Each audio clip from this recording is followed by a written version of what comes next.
Sovereignty, integrity and honour. Sovereignty مطلب سالمیت، خود مختاری. خود مختاری کسے کہتے ہیں؟ کہ ایک قوم، ایک ملک اپنے فیصلے خود کرے گا. ایک ملک اپنے فیصلے خود کرے گا، اس کے عوام کریں گے. عوام کیسے کریں گے؟ اپنے اپنے ریپرزینٹیٹیوز کو، اپنے اپنے نمائندوں کو پارلیمنٹ کے اندر بھیجیں گے، ایک پورے الیکشن پروسیس سے گزر کے حق رائے دہی کا استعمال کرتے ہوئے. وہی بات جو قرآن مجید میں بیان ہوئی ہے، امرہم شورا بینہم. مسلمانوں کے نظم اجتماعی یا کلیکٹیو سسٹم یا معاشرتی نظام کے بارے میں، کہ ان کا معاشرتی نظام یا نظم اجتماعی یا کلیکٹیو سسٹم بیس کرتا ہے ان کے کنسنسس پہ، ان کے اتفاق رائے پہ، شورا پہ. جو ان کی پارلیمنٹ ہے، جو ان کی شورا ہے، اس پہ جو اکثریتی فیصلہ ہوگا وہ لازم نہیں ہے کہ ہمیشہ حق و باطل کا فیصلہ ہی ہو، اس میں ہمیشہ حق ہی سامنے آئے، نہیں، بلکہ وہ قضیہ جات اور تمام مسائل کے حل کرنے کے لیے ایک عادلانہ رویہ اور عادلانہ طریقہ ہوگا. میں آپ کو بتا چکا ہوں کئی مرتبہ کہ انصاف اور عدل میں فرق ہوتا ہے. انصاف اس چیز کا نام ہے کہ آپ 2 + 2 ہمیشہ 4 کریں گے. اور اگر ہٹلر نے 60 لاکھ لوگوں کو جلایا ہے، اس کو 60 لاکھ دفعہ موت دی جائے گی. وہ آخرت میں ممکن ہے پیدا کرنے والے کے لیے. لیکن عدل کا مطلب یہ ہوتا ہے کہ نزاعات کا آپ فیصلہ کریں گے، قضیہ جات کا فیصلہ کریں گے، پرابلمز اور ایشوز کو آپ اس طرح سے سالو کریں گے کہ ممکنہ حد تک، جس حد تک ممکن ہے، انصاف ہو جائے. اس کو کہتے ہیں عدل. تو عدل کے مطابق اکثریتی فیصلہ جو ہوگا وہ نافذ العمل ہو جائے گا. اسی چیز کو جمہوریت کہا جاتا ہے. اور جب معاشرہ مسلمانوں کا ہوگا تو یہ ممکن نہیں ہے کہ کوئی ایسی چیز جو صریحاً اسلام کا حکم ہو اس کے خلاف چل. یہ ناممکنات میں سے ہوتا ہے. باقی مفروضوں پر عمل نہیں کرنا چاہیے کہ ساری کی ساری قوم جو کہ امت مسلمہ ہے وہ مل کر کوئی سارے ہی اندھے ہو جائیں گے، گونگے بہرے ہو جائیں گے کہ اسلام کے خلاف کوئی فیصلہ کر ڈالیں گے. تو یہ محال ہوتا ہے. تو ساورنٹی کس چیز کا مطلب ہے؟ کہ کوئی ملک اگر ساورنٹ ہے تو ساورن ملک کا مطلب یہ ہے وہ خود مختار ہے، وہ اپنے فیصلے خود کرے گا. کوئی دنیا کی دوسری طاقت اس کے فیصلے نہیں کر سکتی. اس کو اختیار ہی نہیں ہے کہ وہاں پہ مداخلت کرے، انٹرونشن کرے، انٹروین کرے اور دخل اندازی کر کے، انجینئرنگ کر کے، یا رجیم چینج کرے، یا پھر وہاں کے لوگوں کے اندر ایک سافٹ ویئر کو انسٹال کرے، لوگوں کے اندر ایک 5th جنریشن وار کو لے کر آئے اور ایک ایسی جنگ کا آغاز کرے کہ جس میں انٹروینشن اس حد تک ہو کہ یلو جرنلزم کو یا زرد صحافت کو استعمال کرتے ہوئے غلط خبریں پھیلائی جائیں. ملک و قوم کے اندر ایسی خبروں، ایسے نظریات، ایسے عقائد یا ایسے تصورات کو ذہنوں میں راسخ کرنے کی ناکام کوشش کی جائے کہ جو کہ ہو نہیں سکتی، اور یہ آخری درجے کا جرم ہے. تو یہ مطلب ہے ساورن ہونے کا. تو پاکستان کے بارے میں کیا کہا جاتا ہے کہ پاکستان کیا ہے؟ ایک ساورن کنٹری ہے. یہ اپنے فیصلے خود کرے گا. اور اپنے فیصلے کرنے کا مطلب میں آپ کو بتا چکا ہوں کہ ایک الیکٹورل پروسیس ہوتا ہے، الیکشن کا ایک مکمل پروسیس ہے جس کے ذریعے گزر کر، جس کے اندر سے انڈرگو کر کے آپ ایک پارلیمنٹ کو وجود میں لاتے ہیں. سیاستدان جو ہیں وہ باہم مشاورت سے اور اکثریتی رائے سے قانون بناتے ہیں، لوگوں کے جان، مال اور آبرو کی حفاظت کرتے ہیں، ان کے لیے ڈیولپمنٹ، ان کے لیے ویلفیئر اور ان کی بہبود اور ان کی آبادکاری اور ان کے تمام مسائل کے حل کے لیے اقدام کرتے ہیں. اس کو کہتے ہیں جمہوریت. جمہوریت لفظ نکلا جمہور سے. جمہور کہتے ہیں عوام کو. تو کوئی بھی ملک ہو، کوئی بھی خطہ ہو، وہاں پہ حکومت کرنے کے 2 ہی طریقے ہو سکتے ہیں. تیسرا طریقہ نہ آج تک وجود میں آیا ہے نہ آ سکتا ہے. پہلا طریقہ ہوتا ہے بادشاہت. بادشاہ سلامت ہیں، انہوں نے ملک کو فتح کر لیا ہے اور اس کے بعد وہ اپنا آرڈر چلائیں گے. خواہی نہ خواہی عوام اس کو صحیح سمجھے، غلط سمجھے، سچ سمجھے، جھوٹ سمجھے، ولی نلی اس کو اس بادشاہ سلامت کے فیصلوں پر عمل درآمد کرنا پڑے گا. اور وہ میں آپ کو بتا چکا ہوں، میں آپ کو لطیفہ سنا چکا ہوں کہ ایک بادشاہ تھا تو اس نے چھتر مارنے والے رکھ دیے ایک پل پہ، اور اس نے کہا کہ جو شخص بھی یہاں سے گزرے اس کو چھتر لگاؤ. ٹھیک ہے؟ اس لیے کہ وہ بادشاہ کو زیادہ امپورٹنس نہیں دے رہے تھے، وہاں پر اپنے مسائل لے کر نہیں جا رہے تھے. تو جب وہ اتنے جاہل لوگ تھے، عوام اتنے جاہل تھے کہ انہوں نے بجائے اس کے کہ جا کے کہیں کہ ہمیں آپ کیوں مار رہے ہیں، ہمارے اوپر ظلم کر رہے ہیں، چونکہ جابر حکمران کے سامنے کلمہ حق کہنا کوئی عام کام نہیں ہوتا، آسان کام نہیں ہوتا، تو انہوں نے جا کے واسطے ترلے دے کے کہا کہ اللہ کا واسطہ ہے پل پہ بندے تھوڑے زیادہ رکھ لیں، چتر مارتے ہوئے ہم لیٹ ہو جاتے ہیں، تاکہ ہمیں جلدی جلدی لگا کے رخصت کر دیا جائے۔ تو ہمارا حال بھی کم و بیش وہی ہے کہ ہمارے اندر جہالت اس قدر کوٹ کوٹ کے بھری، جو جاہل نہیں ہیں وہ بیچارے خوفزدہ ہیں۔ تو یہ ساورنٹی نہیں ہوتی، ساورنٹی کا مطلب یہ نہیں ہے کہ پیڑ پودوں کو ساورن کرنا ہے، زمین کو ساورن کرنا ہے۔ ساورن ہوتے ہیں لوگ۔ پاکستان صرف دھرتی کا نام نہیں ہے، ایک خطے کا نام نہیں ہے، یہاں پہ بسنے والے لوگوں کا نام ہے جو ہزاروں سالوں سے اپنی ایک پہچان رکھتے ہیں اور کم و بیش 75-78 سال سے ایک پاکستانی ہونے کی حیثیت سے اپنا ایک مقام رکھتے ہیں۔ میری بات سمجھ آ رہی ہے سب کو؟ ایک طریقہ وہ ہے بادشاہت کا، کہ بادشاہ سلامت جو ہیں وہ فیصلے کریں گے، جو فیصلہ وہ فرما دیں گے وہ بس فرما دیا ہے، بس وہ آخری ہے، حتمی ہے، ڈیسائسو ہے، وہ انڈن نہیں ہو سکتا، ٹھیک ہے۔ لیکن دوسرا طریقہ وہی ہے، اور میں آپ کو ایک اور بات بتا دوں، بادشاہت کو اللہ تعالیٰ نے بھی قبول نہیں کیا، اللہ تعالیٰ نے بھی اس کو پسند نہیں کیا۔ چنانچہ سیموئل پروفٹ ایک گزرے ہیں جن کا بائبل میں نام آتا ہے، ان کے دور کی بات ہے کہ بنی اسرائیل نے ان سے اصرار کیا، انسسٹ کیا کہ ہمارے لیے آپ ایک بادشاہ کو مقرر کر دیں۔ تو حضرت جو سیموئل جن کا نام آتا ہے، انہوں نے ان سے کہا کہ آپ اپنے لیے جو آزادی اللہ تعالیٰ نے تمہیں دی ہے، اور جمہوریت ہے، وہی چیز ہے کہ تم باہم مل کر اپنا فیصلہ کرو۔ اور یہ یاد رکھیے گا، قرآن مجید میں اکثر 95% جو صفات مسلمانوں کی بیان کی گئی ہیں وہ آج سے نہیں ہے یا 1400 سال سے نہیں ہے، وہ حضرت آدم علیہ السلام سے ہیں، اس لیے کہ اسلام حضرت آدم علیہ السلام سے ہے۔ تو جو کہا ہے نا کہ امرہم شورا بینہم، تو یہ کیسے ہو سکتا ہے کہ اللہ تعالیٰ پہلے بادشاہت کو پسند کرتے تھے اور اس کے بعد جا کے اللہ تعالیٰ نے جمہوریت کو پسند کر ڈالا؟ ایسا نہیں، اللہ تعالیٰ نے ان سے کہا، ان کے تھرو یہ کہلوایا کہ بادشاہ جب کہے گا جہاد کرنے کے لیے تمہیں گھر سے نکلنا پڑے گا، بادشاہ تمہارے ساتھ ظلم بھی کر سکتا ہے، لیکن ان لوگوں نے چونکہ ایک اجتماعی نفسیات ہوتی ہے نا، مثال کے طور پر آپ کا ملک ایک پورا خطہ ہے، اس میں بسنے والے لوگ ہیں، ایک آبادی ہے، ان کے کچھ صفات ہیں، ان کے کچھ ایٹریبیوٹس ہیں، ان کی کچھ کوالٹی کریکٹرسٹکس ہیں، اور ان کی کچھ ٹریٹس ہیں، پرسنالٹی ٹریٹس ہیں، ساری چیزیں، کلچر ہے، ٹریڈیشن ہے، کسٹم ہے، ہسٹری ہے، لینگویج ہے، لٹریچر ہے، نومینکلیچر ہے، ہر چیز اس کے اندر ہے، لیکن اس پورے ملک کو کسی ایک چیز سے ظاہر کیا جاتا ہے۔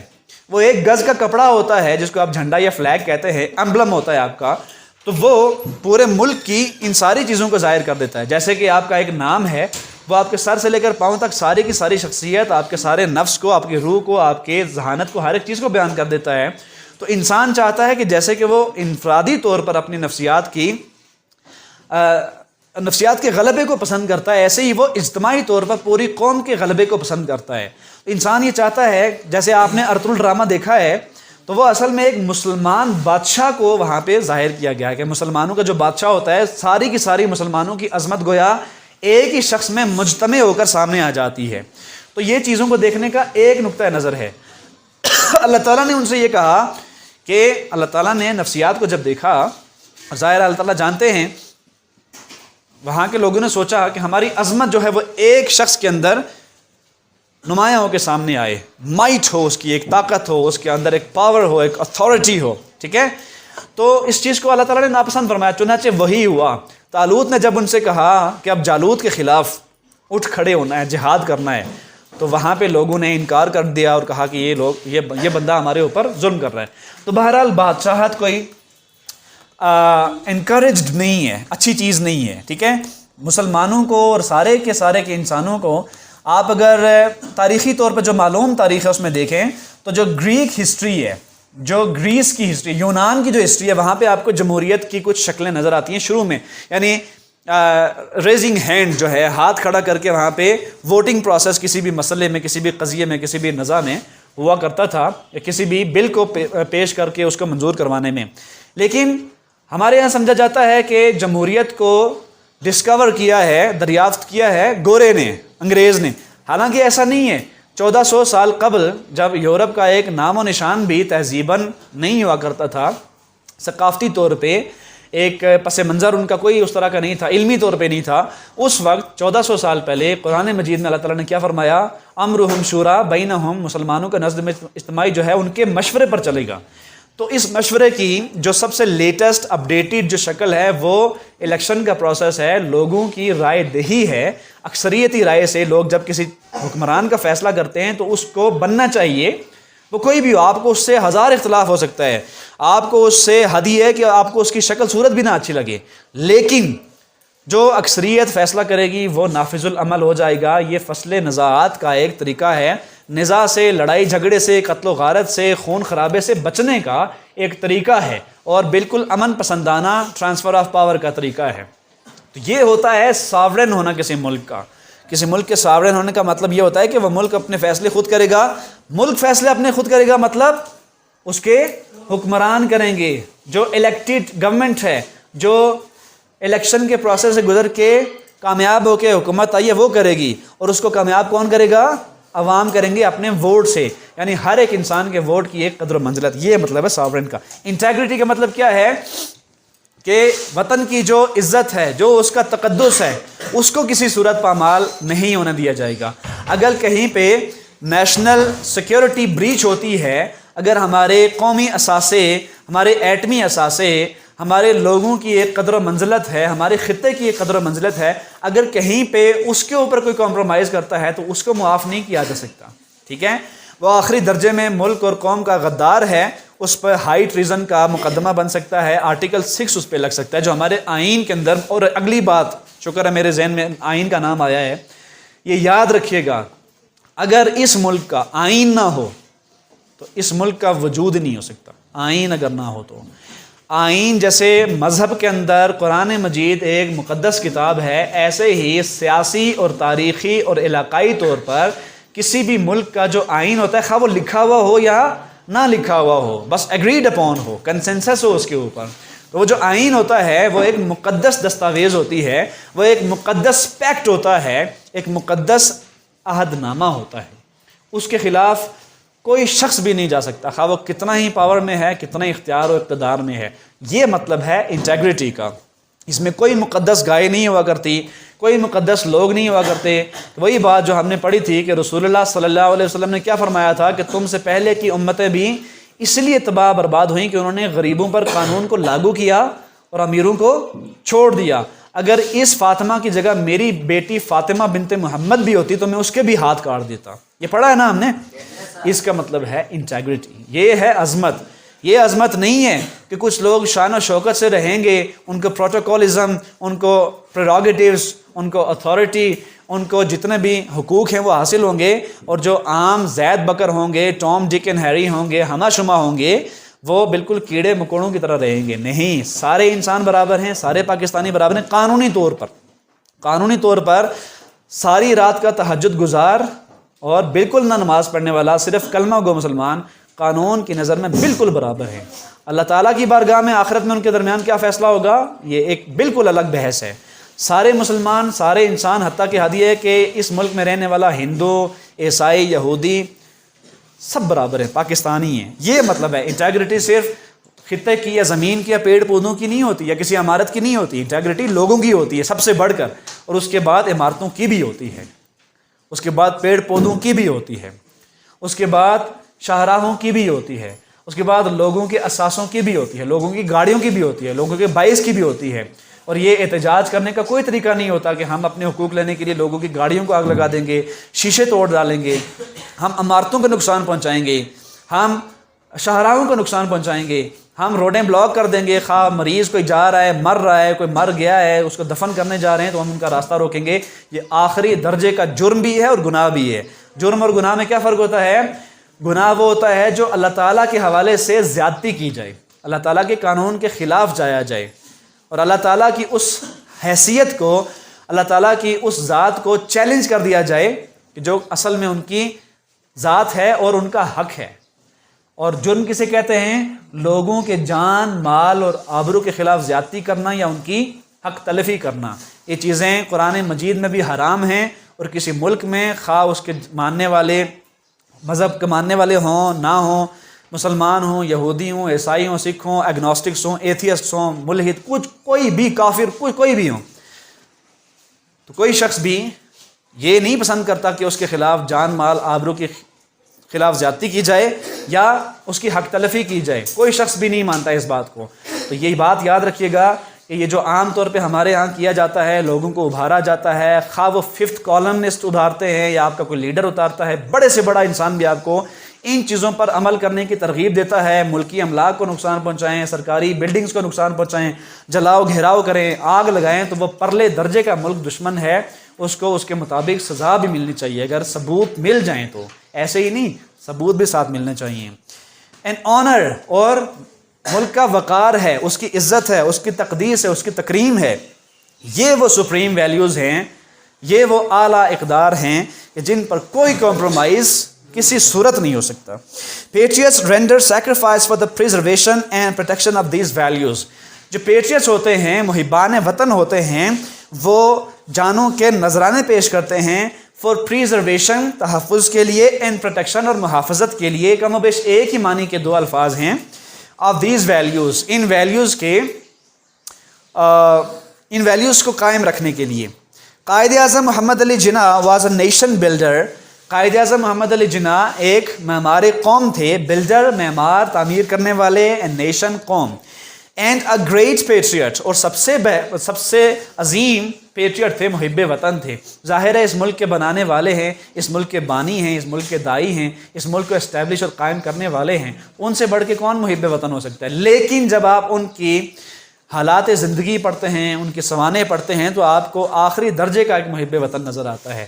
وہاں پہ کوئی پروٹوکولزم نہیں ہوتا، وہاں پہ کوئی پریروگیٹو نہیں ہوتا، وہاں پہ کوئی بھی پریویلیج نہیں ہوتا، وہاں پہ کوئی بھی مقدس گائے والا رویہ نہیں ہوتا۔ وقت کا ایک حکمران ہے، وقت کا ایک ملک کا بانی ہے، لیکن وہ جمہوری طریقے پر عمل پیرا ہوتے ہوئے وہ ملک کو ایسے چلاتا ہے، ایک ایسا آپ کے سامنے طرز زندگی پیش کرتا ہے کہ بالکل آخری درجے میں آپ اس کو فالو کرتے ہوئے اچھے محب وطن بن سکتے ہیں۔ جس طرح اسلام میں رسول اللہ صلی اللہ علیہ وسلم اسلام کے شارع ہیں، اسلام کے نبی ہیں، اسلام میں آخری رسول اور آخری نبی کی حیثیت رکھتے ہیں، آپ کے بعد نبوت کوئی نہیں ہے، ختم ہے۔ ایسے ہی پاکستان ادنا ترین درجے میں ہما شما کی کیا حیثیت، کہ خاک نسبت رہا بعالم پاک، رسول اللہ کے ساتھ صلی اللہ علیہ وسلم کیا کسی کی نسبت ہو سکتی ہے؟ لیکن پھر بھی تاریخی اور سیاسی طور پر قائد اعظم کی حیثیت جو ہے وہ سب سے زیادہ، پاکستان میں اگر سب سے زیادہ کسی کی حیثیت تاریخی طور پر رہی ہے اور ہونی چاہیے اور ہر حال میں ہونی چاہیے تو وہ قائد اعظم کی ہے۔ تو ان کے ہاں آپ کو اتھارٹیرینزم کا، ان کے ہاں پروٹوکولزم کا، ان کے ہاں پریروگیٹو کے حاصل ہونے کا، یا پریویلیجڈ سوسائٹی یا ایک ایسی کلاس کہ جو پریویلیجڈ ہو، اس کا آپ کو گمان تک نہیں ہوتا۔ یہ ایک الگ بحث ہے کہ وہ اپنی شان اور شوکت سے رہا کرتے تھے، وہ سب سے مہنگے بیرسٹر تھے، سب سے مہنگے وکیل تھے، یہ ان کا ایک پرسنل چوائس تھا، لیکن جمہوری طریقے پر یا ایک محب وطن ہونے کی حیثیت سے انہوں نے ایسا کوئی بھی کام نہیں کیا کہ کوئی شخص یہ کہے کہ میں ان کو فالو کر کے اپنے لیے کچھ زیادہ اختیارات اور اقتدار حاصل کر لوں گا۔ He wanted to protect the values, culture and traditions of the Muslims of the subcontinent۔ وہ چاہتے تھے کہ وہ پروٹیکٹ کریں، تحفظ کریں، کس کا؟ سب کانٹیننٹ کے مسلمانوں کی، یعنی بر صغیر کے مسلمانوں کی ٹریڈیشنز کا، روایات کا، کلچر کا، یعنی ثقافت و تہذیب و تمدن کا، اینڈ ویلیوز، اور ان کے اقدار کا۔ اس لیے کہ ہم پاکستانی 75-78 سال سے ہیں، لیکن ہم پنجابی ہزاروں سالوں سے ہیں، ہم سندھی ہزاروں سالوں سے ہیں، ہم پٹھان اور بلوچی اور بلتی ہزاروں سالوں سے ہیں۔ یہ یاد رکھیے گا، پاکستان تاریخی طور پر بہت چھوٹی عمر رکھتا ہے، وہ پنجابی ہونے کی حیثیت سے ایک پوتے کی حیثیت رکھتا ہے، کیونکہ پنجابی جو ہیں، سندھی جو ہیں، وہ ہزاروں سالوں کی تہذیب پر مبنی ہیں۔ لیکن جب بنگالی، پنجابی، سندھی، پٹھان، بلوچی سارے مل گئے تو وہ تحلیل ہو گئے کس میں؟ پاکستانی۔ وہ سب سے پہلے پھر پاکستانی تھے، اس کے بعد پھر بلوچی تھے، اس کے بعد پھر پٹھان تھے، اس کے بعد پھر سندھی تھے، اس کے بعد پھر پنجابی تھے، اور اس کے بعد بنگالی تھے۔ یہ ایک علیحدہ بحث ہے کہ بہت ہی بدقسمتی کی بات ہے، تاریخ کا سیاہ ترین باب ہے ہمارے ملک کا، کہ ہمارے ملک کا ایک ٹکڑا، ہمارے ملک کا ایک دایاں بازو جو کہ بنگال ہے، وہ ہماری ہی کچھ چپکلشوں کی وجہ سے، ہماری انانیت کی وجہ سے، اور ہماری آپس کی گتھم گتھا کی وجہ سے، ہماری آپس کی لالچ اور ہرس اور پریروگیٹو کو حاصل کرنا اور حقوق اور اختیارات کی جنگ میں صرف انانیت کی وجہ سے، صرف جیلسی کی وجہ سے اس دائیں بازو کو ہم نے کاٹ پھینکا، یہ اپنی ہی ہماری کرنی ہے۔ بہرحال یہ بھی تاریخ کا ایک پہلو ہے تاریخ کا۔ تو بہرحال ہم پاکستان بننے کے بعد صرف اور صرف پاکستانی ہیں، اور ہماری ویلیوز کا، کلچر کا اور ٹریڈیشنز کا تحفظ ہونا چاہیے۔ کس کا؟ بلوچیوں کا، سندھیوں کا، پنجابیوں کا، سب کا، بنگالیوں کا بھی۔ تب تک وہ سب پاکستانی نہیں تھے، پاکستان بننے کے بعد پاکستانی ہوئے، تب تک وہ اپنی اپنی حیثیت میں مسلمان تھے۔ شمال مغربی حصوں کو یکجا کر کے ایک ملک کی حیثیت دے ڈالنی چاہیے، یہی کہا تھا نا علامہ اقبال نے خطبہ الہ آباد میں، تو یہی ہوا چنانچہ۔ اور بنگال میں بھی ایسا ہی ہوا، وہاں کی اکثریتی مسلمان رقبے کو، مسلمانوں کو پاکستان سے الحاق کر دیا گیا، پاکستان میں ضم کر دیا گیا، بلکہ پاکستان ہی کا حصہ تھا وہ۔ اس کے بعد ہم سب کیا تھے؟ پاکستانی تھے۔ ہمارے بانی نے ہمیں یہ اختیارات دیے تھے، لیکن ہم ایک حصے کو سنبھال نہیں سکے، دوسرا جو حصہ رہ گیا ہے اس کے ساتھ بھی ہم کیا کر رہے ہیں؟ میرے خیال میں یہ بتانے کی ضرورت نہیں ہے، دکھانے کی ضرورت نہیں ہے، پڑھانے یا سمجھانے کی ضرورت نہیں ہے۔ ہر ایک شخص جا کے مارکیٹ میں صرف سبزی کا ریٹ چیک کر لے، فروٹ کا ریٹ چیک کر لے، رمضان میں بڑھتی ہوئی قیمتوں کو، اسکائی راکٹنگ پرائسز کو چیک کر لے، انفلیشن کا ریٹ چیک کر لے۔ یورپ میں کیا ہے؟ 2%، 4%، زیادہ سے زیادہ 5%، یہاں پہ 36%، ماشاء اللہ 38% ہے۔ نہ ہمارے پاس کھانے کو کچھ رہا، نہ پینے کو کچھ رہا، نہ ہمارے پاس ایجوکیشن ہے۔ حد یہ ہے کہ یہ 3rd کلاس ایجوکیشن سسٹم ہے جس میں ہم پڑھ رہے ہیں، آپ کو پڑھایا جا رہا ہے، ہم مجبور ہیں پڑھانے کے لیے، ورنہ یہ وہی سسٹم ہے کہ جو گورے نے کہا تھا کہ یہ آدھی ذہنیت کے لوگ ہوتے ہیں۔ آپ کا دشمن ملک جس کو آپ نے دشمن بنا کے پیش کیا، اور سچ میں بھی بعض اوقات میں وہ دشمن بھی رہا ہے، تو وہ کہاں پہنچ چکا ہے؟ وہ کہاں پہنچ چکا ہے؟ بنگال جو آپ سے علیحدہ ہوا تھا وہ کہاں پہنچ چکا ہے؟ لیکن ہم پاکستانی ہیں، چونکہ بہت فخر سے ہیں، مسلمان ہیں، بہت فخر سے ہیں، اور ہماری ایک حیثیت ہے، ہماری ایک شان و شوکت ہے، ہم سب سے اچھے ہیں، اور ہم نعرے بلند کرتے رہے، اور اس میں کوئی شک نہیں کہ نعرے بلند کرنے بھی چاہیے، لیکن اپنی حیثیت کو بھی دیکھنا چاہیے۔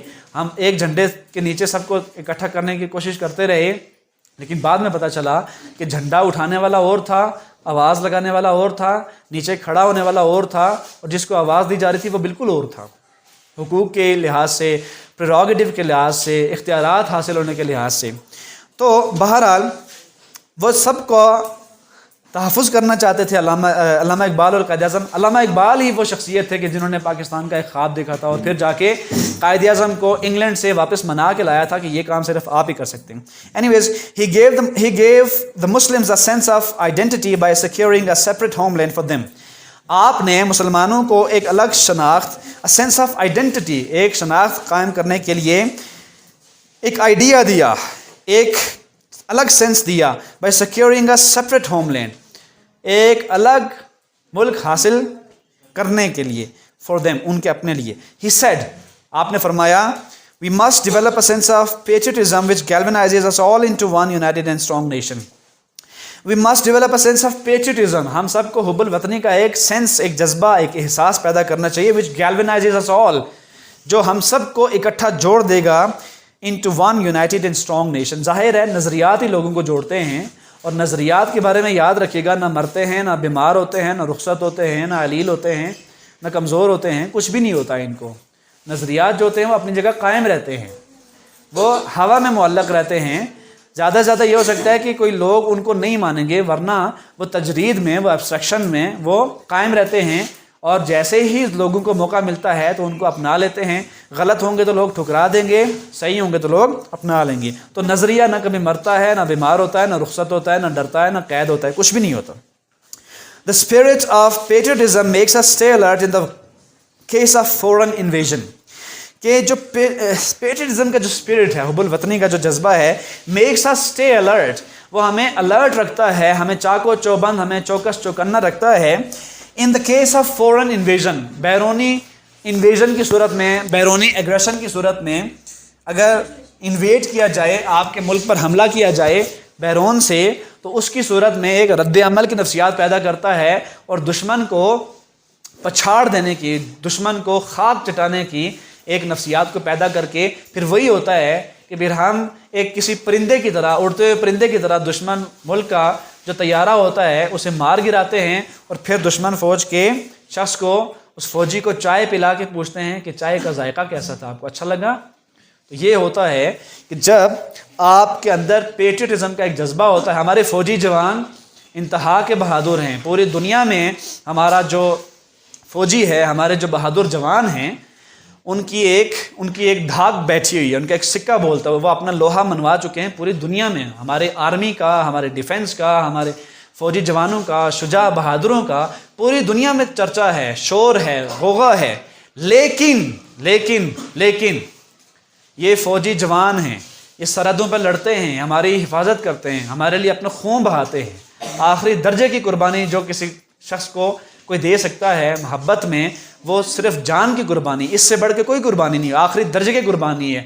لیکن یہ یاد رہے کہ بہرحال ساورنٹی اور انٹیگریٹی اور آنر یہی ہے کہ ملک جب ساورن ہوگا تو اس کے فیصلے کون کرے گا؟ عوام کریں گے.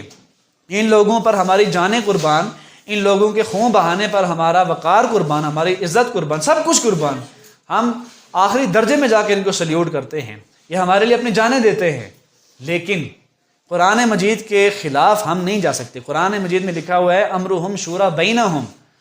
مسلمانوں کا نظم اجتماعی کون چلائے گا؟ مسلمان خود چلائیں گے، اور جمہوریت سے چلائیں گے، اور ووٹ دے کے چلائیں گے، اور اپنے حق رائے دہی کو استعمال کر کے چلائیں گے. تو ہم مجبور ہیں قرآن مجید کا حکم ماننے کے لیے. اگر قرآن مجید کا حکم نہ ہوتا تو ہو سکتا ہے ہم کسی فوجی کی بات مان بھی لیتے کہ جی آپ ہی کے پاس اختیار ہے، بندوق آپ ہی کے پاس ہے، ہم آپ ہی کی بات ماننے کے لیے تیار ہیں. لیکن ہم ایک طرف سپر پاور امریکہ بھی ہو، اس کے میزائل ہوں، ڈرون ہوں، ایک طرف قرآن مجید کا حکم ہو، تو ہم قرآن مجید کے خلاف کسی صورت نہیں جا سکتے. اور ہم اپنا گلا کٹوانا، خود گولی کھانا، اس چیز کو پسند کرتے ہیں، اور اس کو ہم جہاد سمجھتے ہیں کہ ہم قرآن مجید کے حکم کے مطابق زندگی بسر کریں. یہ یاد رکھنا چاہیے آپ کو. آئینی طور پر، قانونی طور پر، اصولی طور پر اس ملک میں یا کسی اور ملک میں یا کسی دوسرے خطے میں اختیار کس کو ہے حکومت کرنے کا؟ عوام کو ہے. اور عوام ایک طریقے سے الیکٹورل پروسیس سے گزر کے اپنے نمائندوں کو بھیجتے ہیں، وہی جا کے اس ملک میں کیا کرتے ہیں؟ حکومت قائم کرتے ہیں، اور لوگوں کے فصل نژاد کا فیصلہ کرتے ہیں، ان کے بہبود کے لیے کام کرتے ہیں. ان دا ہسٹری آف پاکستان، اب آگے ذکر آ رہا ہے پاکستانی جوانوں کا، بہادر جوانوں کا جنہوں نے نشان حیدر لیا ہے، اس ملک کے بیٹوں کا جنہوں نے اس ملک کے وقار کے لیے، اس کی انٹیگریٹی کے لیے، اس کی ساورنٹی کے لیے جانوں تک کے نذرانے پیش کیے آخری درجے میں جا کے. In the history of Pakistan there are many instances, کئی ایسے واقعات ہیں when people laid down their lives، جب لوگوں نے اپنی جانوں کے نذرانے دیے for the defence of the country, ملک کے تحفظ کے لیے، ملک کے دفاع کے لیے. In the wars of 1965, 71 and the Kargil war، 1965، 71 اور کارگل کی جنگ میں many brave soldiers gave their lives، کئی بہادر شجاع جوانوں نے اپنی جانوں کے نذرانے پیش کیے in an attempt to protect the homeland، مادر وطن کی حفاظت کرنے کے لیے اور اس کی کوشش میں. attempt کا کیا مطلب ہے؟ کوشش میں. Naik Saif Ali Janjua awarded Hilal Kashmir an equivalent to نشان حیدر. ان کا نام جو ہے وہ پہلے اس لیے لکھا گیا ہے کہ کشمیر بھی ہمارے نزدیک پاکستان کی شہرگ ہے، کشمیر پاکستان ہی کا حصہ ہے، اس لیے یہ جو سپریسڈ کلاس ہے اس کا نام سب سے پہلے آنا چاہیے.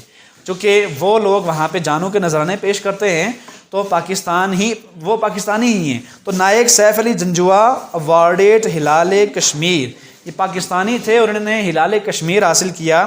and equivalent to نشان حیدر، جو کہ کشمیر میں وہی حیثیت رکھتا ہے کہ جو کہ ہلال نشان حیدر کی ہے. Captain Muhammad Sarwar, major Tufail Muhammad, major Raja Aziz Bhatti, pilot officer Rashid Minhas, major Shabbir Sharif, sowar Muhammad Hussain, major Muhammad Akram, lance naik Muhammad Mahfuz, havildar للک جان، کیپٹن کرنل شیر خان، یہ سب نام وہ ہیں. all embraced martyrdom، ان سب نے شہادت کا جام نوش کیا while fighting bravely for their motherland، بہادری سے اپنے مدر لینڈ کے لیے، اپنے مادر وطن کے لیے لڑتے ہوئے. all of them were awarded نشان حیدر، ان سب کو نشان حیدر دیا گیا. دی ہائیسٹ ملٹری ایوارڈ، جو سب سے بڑا فوجی اعزاز ہے. given to great patriots، جو عظیم محبان وطن کو دیا جاتا ہے. who lay down their lives for the country، جو ملک کے لیے اپنی جانوں کے نذرانے پیش کرتے ہیں. لیکن ایک بات یاد رہے، لازم نہیں ہے کہ ملک و قوم کی خدمت آپ جان کے نذرانے پیش کر کے کر سکتے ہیں، اس کے اور بہت سے طریقے ہیں۔ جہاد بالقلم ہوتا ہے، جہاد بالنفس ہوتا ہے، جہاد بالعلم ہوتا ہے، جہاد بالمال ہوتا ہے، جہاد بالحکمت ہوتا ہے، ٹھیک ہے۔ آپ اپنے مال سے بھی جہاد کر سکتے ہیں، اپنے قلم سے، اپنے علم سے، اپنے نفس سے جہاد کر سکتے ہیں۔ اور میں بلکہ آگے بڑھ کے یہ کہتا ہوں کہ آج کے دور میں سب سے بڑا جہاد کیا ہے کہ آپ اصول پہ کھڑے رہیں، اصول پہ کھڑے رہیں، لوگوں کے فلاح و بہبود کے لیے کام کریں۔ تو اس سے بڑا جہاد آج کی دنیا میں، چونکہ وہ کفار اب رہے نہیں ہیں، وہ جنگیں اب رہی نہیں ہیں، تو یہ سب سے بڑا جہاد ہے آج کل کے دور میں کہ آپ قائم بالقسط ہو جائیں، انصاف کی بات کریں اور اصولی طور پر چلتے رہیں۔ پیٹریٹزم، حب الوطنی، دیئر فور، اس لیے، is not just a feeling, یہ صرف ایک احساس نہیں ہے، it is a life spirit, یہ ایک زندہ جذبہ ہے، دیٹ کنٹینیوسلی انسپائرز، جو لگاتار، متواتر، مسلسل ابھارتا رہتا ہے، اینڈ گائیڈز اے نیشن، اور کسی قوم کو گائیڈ کرتا ہے، اس کی رہنمائی کرتا ہے۔ In the words of S W Scott کے الفاظ میں، A man devoid of patriotic spirit، ایک ایسا شخص جو پیٹریوٹک اسپرٹ سے یا حب الوطنی کے جذبے سے محروم ہوتا ہے، is like the one، وہ اس شخص کی طرح ہے، who breathes the man with soul so dead، وہ اس شخص کی طرح ہے کہ جو سانس تو لیتا ہے لیکن اس کی روح مر چکی ہے، who never to himself hath said، کہ جس نے اپنے آپ سے کبھی بھی نہیں کہا ہوتا کہ this is my own my native land، یہ میرا اپنا ملک ہے، میری اپنی سرزمین ہے۔ تو وہ شخص جو حب الوطنی کے جذبے سے سرشار نہ ہو، اس سے محروم ہو، تو وہ سانس تو لیتا ہے لیکن اس کی روح اصل میں مردہ ہو چکی ہے، اس کو احساس ہی نہیں ہوتا کہ یہ میرا ملک ہے، اس کو احساس ہی نہیں ہوتا کہ یہ میرا مادر وطن ہے، اور مجھے اس کی ساورنٹی کے لیے، اس کی انٹیگریٹی کے لیے، اس کے آنر کے لیے، لوگوں کی فلاح کے لیے کام کرنا چاہیے، اور ان ویلیوز پہ کمپرومائز نہیں کرنا چاہیے، اور لوگوں کو جو اختیار اللہ تعالیٰ نے دے کر بھیجا ہے اپنی مقدس کتاب کے مطابق، وہ مجھے ان سے نہیں لینا چاہیے۔